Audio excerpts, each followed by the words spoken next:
dia novamente. Eu queria hoje compartilhar com vocês um texto que é bem conhecido. É um texto que a gente encontra no Evangelho de Mateus, no capítulo 14, de 22 a 32. Esse texto, ele foi escrito por Mateus. Ele se encontra dentro, obviamente, do Evangelho de Mateus. Os evangelhos são biografias que têm como personagem Jesus Cristo, como Senhor, como Salvador, como Filho de Deus, como resgatador da humanidade. E Mateus é um personagem muito particular. Mateus significa, no nome dele, presente de Deus, presente de Jeová, e ele nos deu um presentaço, que esse evangelho, essa biografia, esse testemunho que ficou para a história.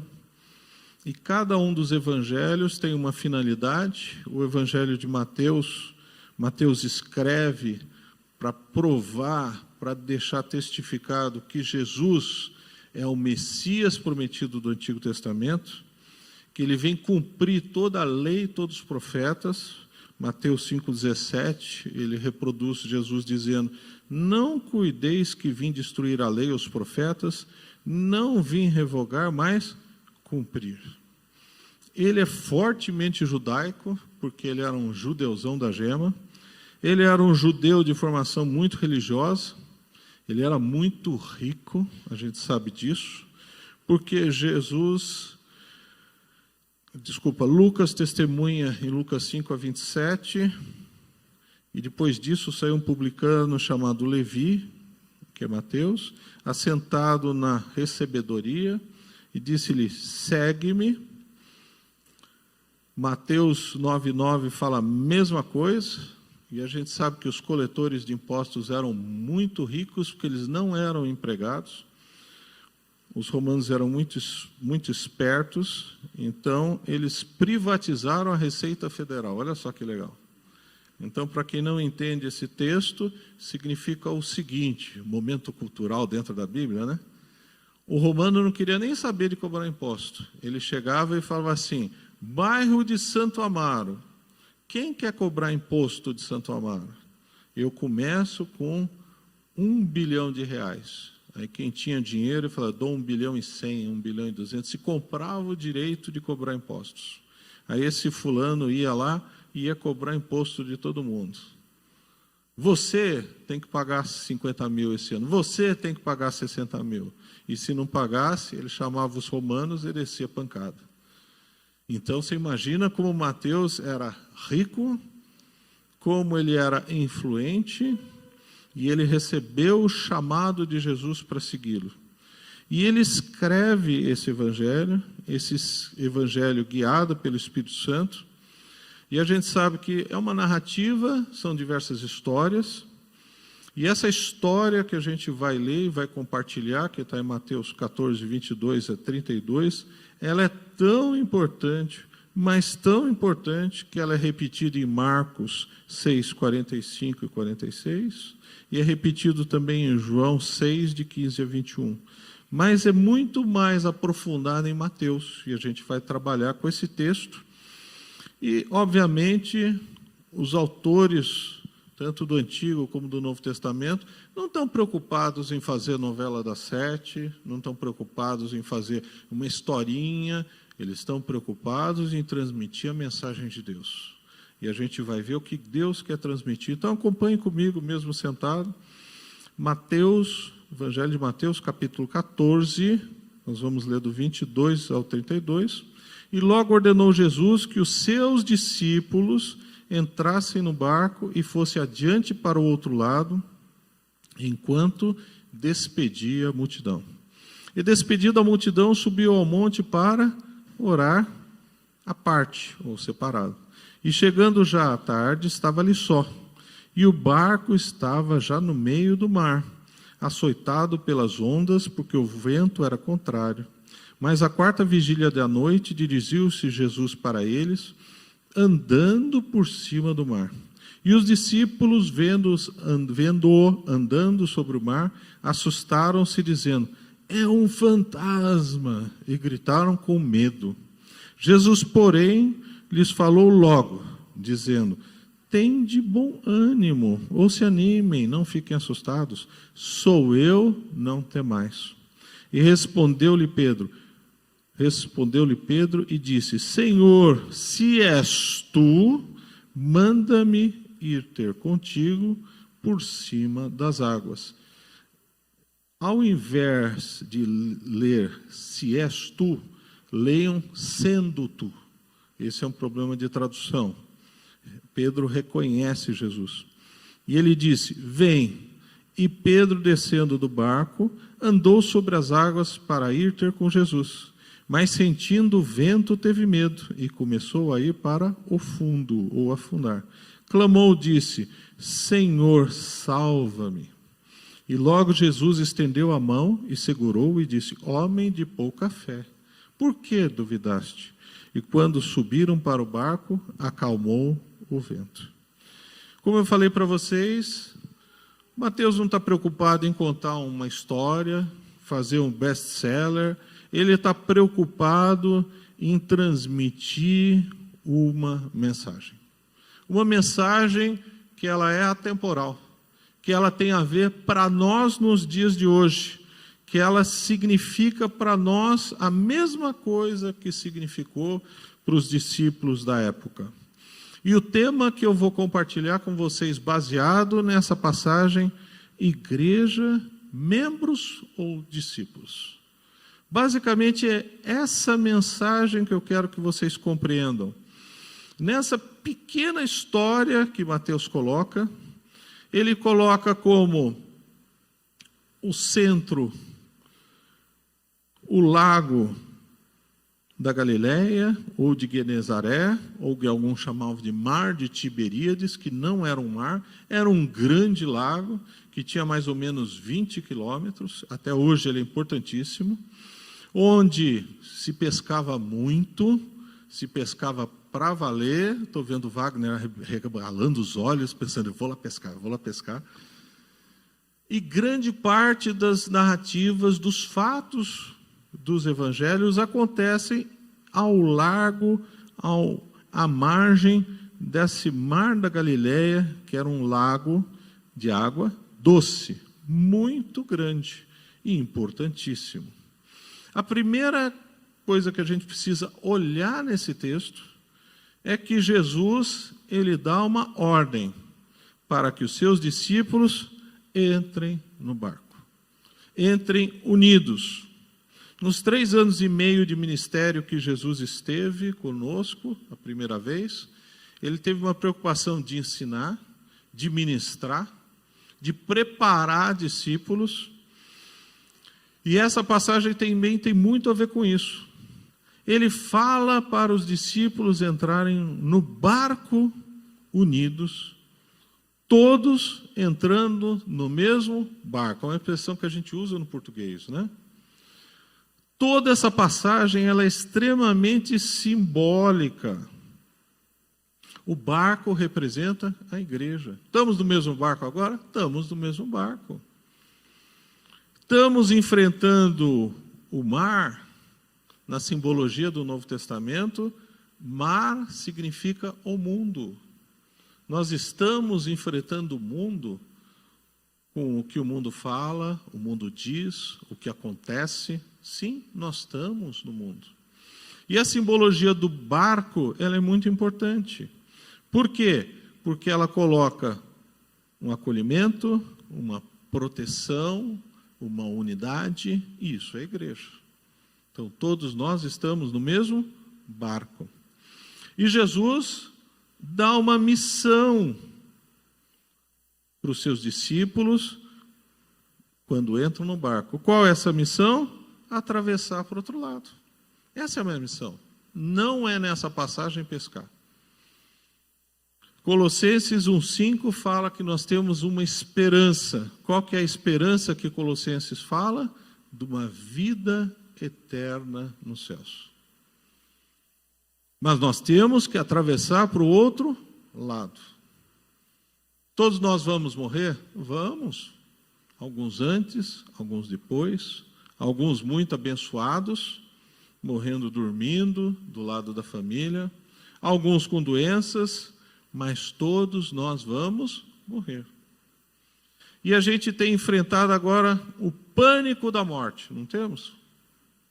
Você vai morrer, hein? Você vai pegar o chinês, não é isso que o pessoal fala? Quem pegou o chinês vai muitas vezes no médico, no pronto-socorro.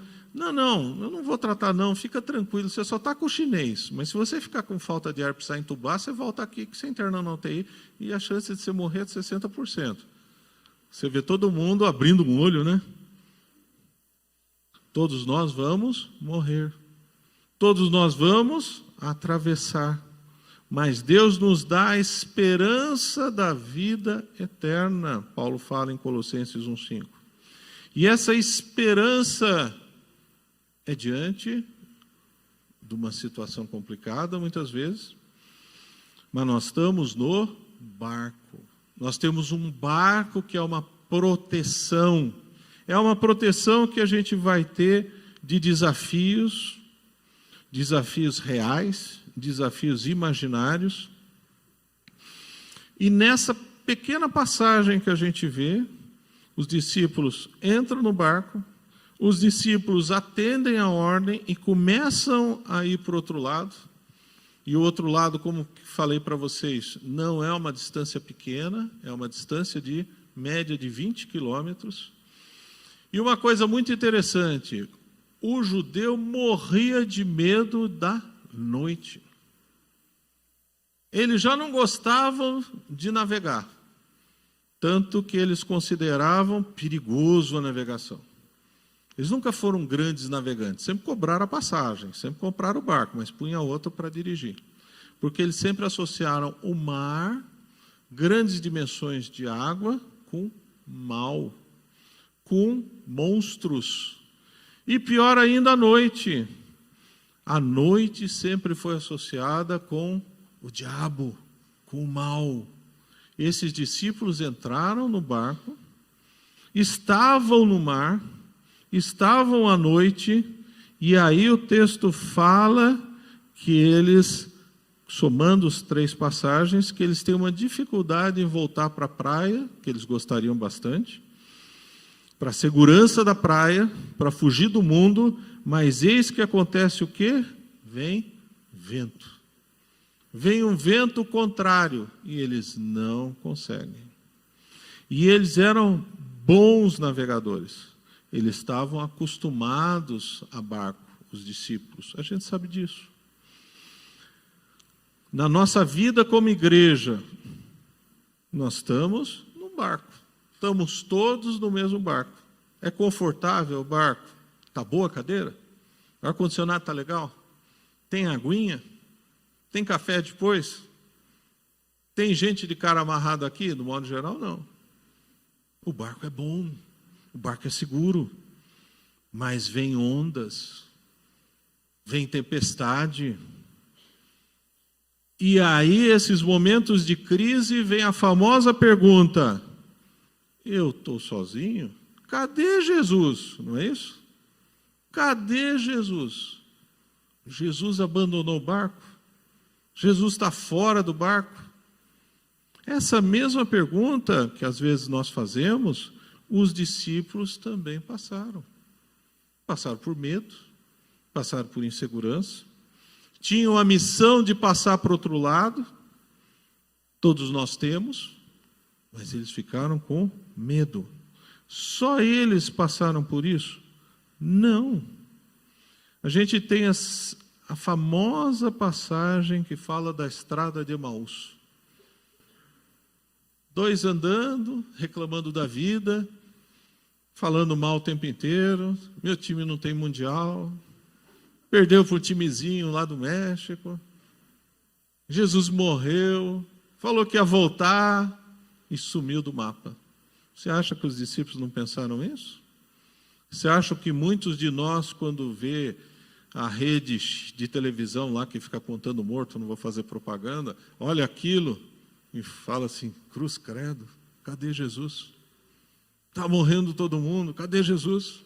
está fechando emprego, cadê Jesus? Olha a tempestade, cadê Jesus? O próprio Mateus fala, capítulo 28, versículo 20, fala: ensinando-os a guardar todas as coisas que eu vos tenho mandado. Por isso que a gente valoriza tanto a Escritura. Porque Jesus deu uma série de instrução para a gente. Por quê? Para a gente ser autodidata, para saber bastante. Não. Para enfrentar a vida. Para enfrentar problemas. E Jesus ainda continua, Mateus 28, 20. Eis que estou convosco todos os dias até a consumação dos séculos. E aí vem a palavra amém. Amém é um selo de garantia. É um selo de garantia, isso vai ser assim.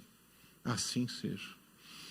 Mas os discípulos eram absolutamente humanos. Absolutamente pessoas normais. Absolutamente pessoas frágeis. E quando vem uma tempestade, quando vem uma dificuldade, quando o mal se apresenta, quando existe um momento de crise, o que a gente faz? A gente tem medo. É normal. E aí, quando Jesus começa a aparecer na nossa vida, o que a gente faz? A primeira coisa é um fantasma. Não é de verdade. Não é Deus falando. Não é o irmão confortando. Não é a palavra de Deus trabalhando. Os discípulos falaram isso? Falaram. Os discípulos pensaram isso? Pensaram. E vocês pensam isso? Eu penso. Porque nós somos humanos, nós somos frágeis. A vida cristã, ela reflete exatamente essa passagem do ponto de vista figurado. E aí a gente tem uma confrontação, todos estamos no mesmo barco, todos somos membros da mesma igreja de Cristo, mas alguns são chamados para ser discípulos. Opa! Existe uma diferença? Existe. Você está sendo chamado para uma intimidade maior com Deus. Você está sendo chamado a ter uma dependência de Deus, para deixar de ser simplesmente ouvinte, mas praticante da palavra. Você está sendo chamado para tomar uma atitude. A fé sem obras é morta. Tiago chama atenção para isso. Cristianismo sem atitude não é cristianismo. Não tem nada a ver com boas obras, tem a ver com ação. E a gente vê que Pedro está no barco, Pedro está numa situação de comunhão com os irmãos, está numa situação muito mais protegida do que se ele estivesse fora do barco, fora da igreja, mas ele quer sair da situação de passageiro para ser atuante. Senhor, sendo tu mesmo o Filho de Deus, sendo tu o Salvador, sendo tu o Messias, manda-me ir ter contigo em cima das águas. O cristão pode ficar acomodado na igreja e ficar escutando balançar a tempestade, o barco não vai afundar, mas ele pode dar um passo além como Pedro deu. Pedro clama porque ele quer andar sobre o mundo, ele quer testemunhar no mundo, ele não quer aceitar as coisas que o mundo coloca normalmente. E Pedro vai. E nós muitas vezes somos chamados e vamos. Só que tem um probleminha. Se a gente for chamado para testemunhar, se a gente for chamado para tomar uma atitude, se a gente for chamado para manter uma posição, a gente vai levar pancada? Vai. Vai levar pancada sim. E Pedro começa a levar pancada. O que acontece com ele? Mas sentindo o vento forte, ele teve medo. Alguém é mais do que Pedro aqui na igreja? Nem pensar. Super Pedro. Super Pedro que nega Jesus 3 vezes é Super Pedro. Que fé, que testemunho. Mesmo assim, ele é humano.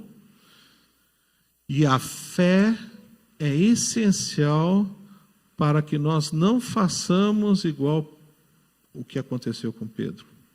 Sentindo o vento forte, teve medo. Isso se chama crise de fé.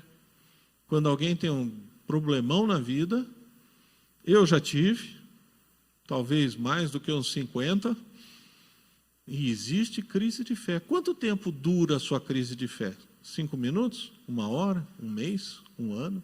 3 meses? Não sei. Mas existe crise de fé como Pedro teve. Pedro teve medo, teve dúvida, teve insegurança, e a reação física dele, que o texto fala, o que acontece com ele? Ele afunda. Ele começa a afundar, ele começa a ser envolto pelas águas, ele começa a perder para as coisas do mundo. Tanto do ponto de vista de fé, como do ponto de vista real. E a atitude de Pedro qual que é?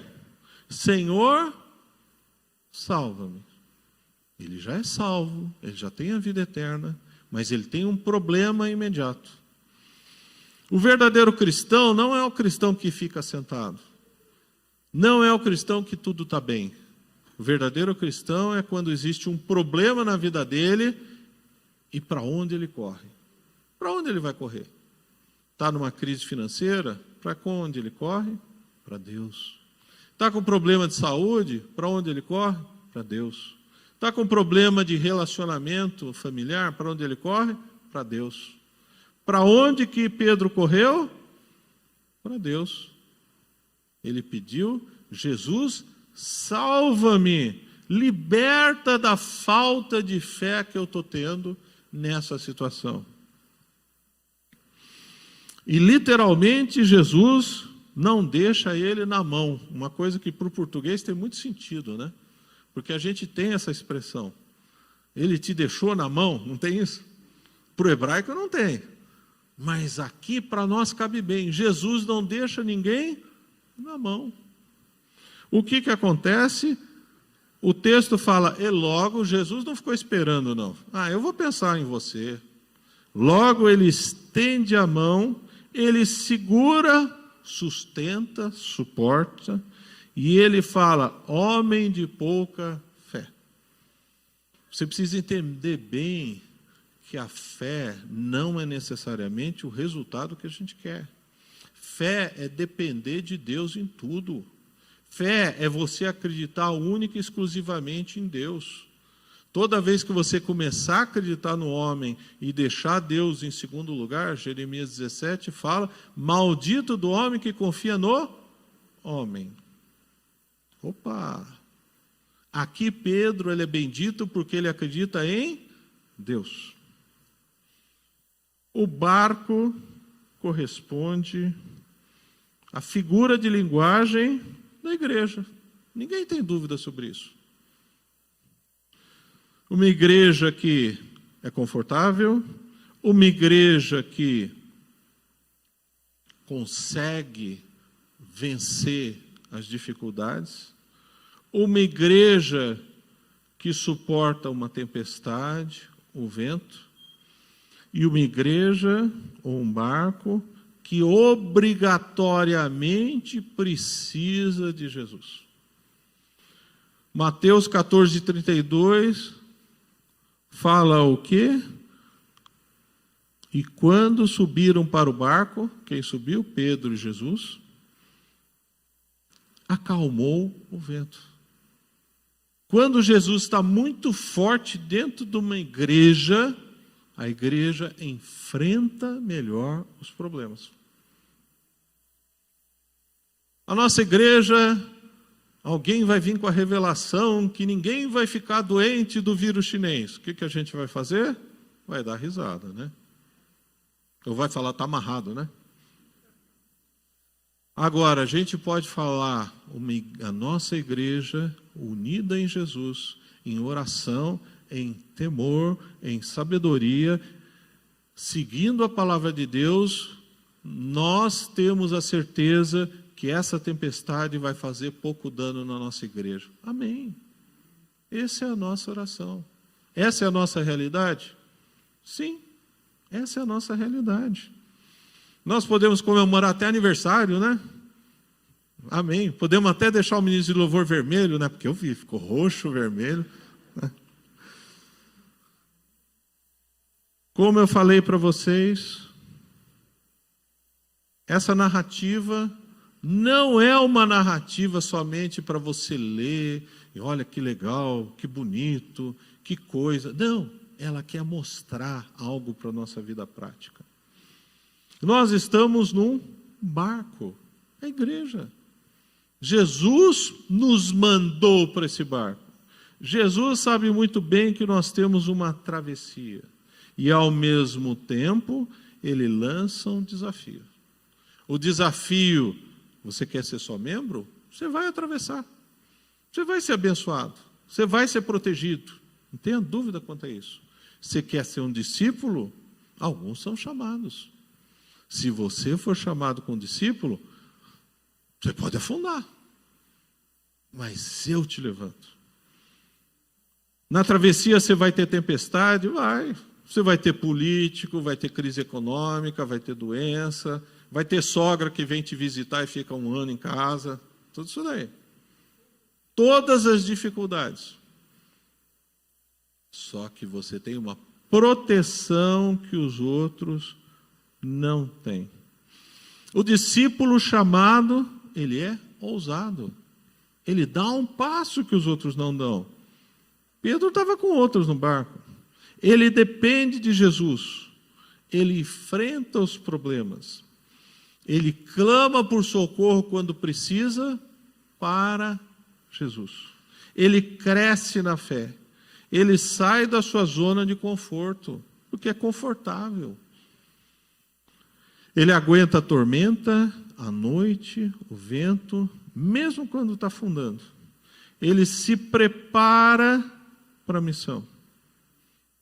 E lembre-se que a gente tem muito a visão de que nós devemos evangelizar, não é isso? A grande comissão é evangelizar. Não é. A grande comissão, Mateus 28, 19 e 20. Mateus reproduz as palavras de Jesus. Portanto, abram comigo, ide, não é ide, é indo, é ato contínuo, tá? Fazei discípulos de todas as nações, batizando-os em nome do Pai, do Filho e do Espírito Santo, ensinando-os a guardar todas as coisas que eu vos tenho mandado, e eis que estou convosco todos os dias até a consumação dos séculos. Amém. Eu gostaria, para concluir, que nós fizéssemos uma reflexão desse personagem Pedro. Esse personagem Pedro que aceitou o chamado de deixar de ser somente membro nessa fase, os outros também deixaram, para se tornar um discípulo. Um discípulo ousado, um discípulo que vai adiante. Quem é esse Pedro? Esse mesmo Pedro se submeteu à mão de Jesus para ser trabalhado, se submeteu a ser ensinado por Jesus. Esse mesmo Pedro, a gente sabe que ele negou Jesus quantas vezes? 3 vezes. Negou se escondendo. Eu não conheço ele, imagina. Nem sei quem é. Lucas 22, 56 a 60, deixa bem claro. Esse mesmo Pedro que se propôs para ser discípulo, teve crise de fé. Teve dificuldade de se reconhecer como representante de Jesus. Esse mesmo Pedro foi ensinado por Jesus. Em Atos capítulo 2, ele se levanta e proclama o Evangelho sem medo nenhum. esse mesmo Pedro se pôs nas mãos de Jesus para trabalhar. Esse mesmo Pedro, no Evangelho de João, capítulo 21, demonstra toda a intimidade com Jesus, quando Jesus questiona ele e pergunta se Pedro ama Jesus. E Pedro não somente reitera que ama Jesus, aceita o chamado como discípulo, e ele aceita também tudo o que vai representar isso. João 21, 19 diz: e disse isto, significando com que morte havia ele de glorificar a Deus, e dito isso, disse: segue-me. Jesus, ele está no mesmo barco que a gente. Jesus, ele faz chamados para alguns de ser discípulos. Ele te dá segurança, ele te protege, ele não vai te abandonar, mesmo nesse momento de crise que a gente está vivendo. Alguns nossos irmãos vão viver crise, ou estão vivendo crises de fé muito grande. Então, existem irmãos que estão com medo. Existe o medo racional e o medo irracional. Alguém com 80 anos de idade pode ter um medo racional de vir para a igreja? Lógico. Há alguns irmãos de idade, eles não escutam o que a gente fala. E eles vêm. E Deus tem protegido. E alguns outros irmãos com 30, 35 anos, que não estão de grupo risco nenhum, estão com medo não só de vir na igreja, estão com medo de tudo. São salvos? São. Precisamos orar por eles? Muito. Muito mesmo, porque esses irmãos estão sofrendo. O Rafael hoje perguntou: alguém está contente aqui? Nós estamos contentes, porque nós temos uma segurança em Jesus. Mesmo aqueles que estão se sentindo inseguros, saibam que Jesus está protegendo. Jesus está defendendo. Agora, fé é depender de Deus em toda e qualquer circunstância. Nós vivemos muito movimento gospel, né? O gospel é tudo bem, está tudo maravilhoso. Enquanto está tudo bem, tudo maravilhoso, as igrejas gospel estavam lotadas. Veio a crise, o que acontece com as igrejas gospel? Estão fechadas. Porque você precisa de ousadia da fé. Você precisa de ousadia de depender de Deus no meio da tempestade. É isso o que o texto está falando. Numa tempestade, você tem Jesus. Mesmo numa tempestade, você é chamado para ser discípulo, para testemunhar. Vamos terminar em oração?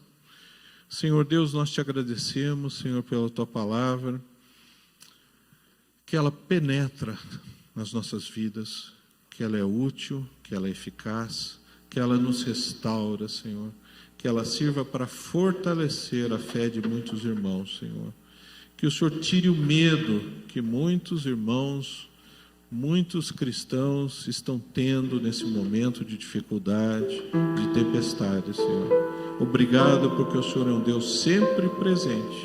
Obrigado porque o Senhor não nos deixa na mão. Obrigado porque o Senhor sempre está atuando em toda e qualquer circunstância, Senhor. Obrigado, Senhor, em nome de Jesus. Amém, Senhor.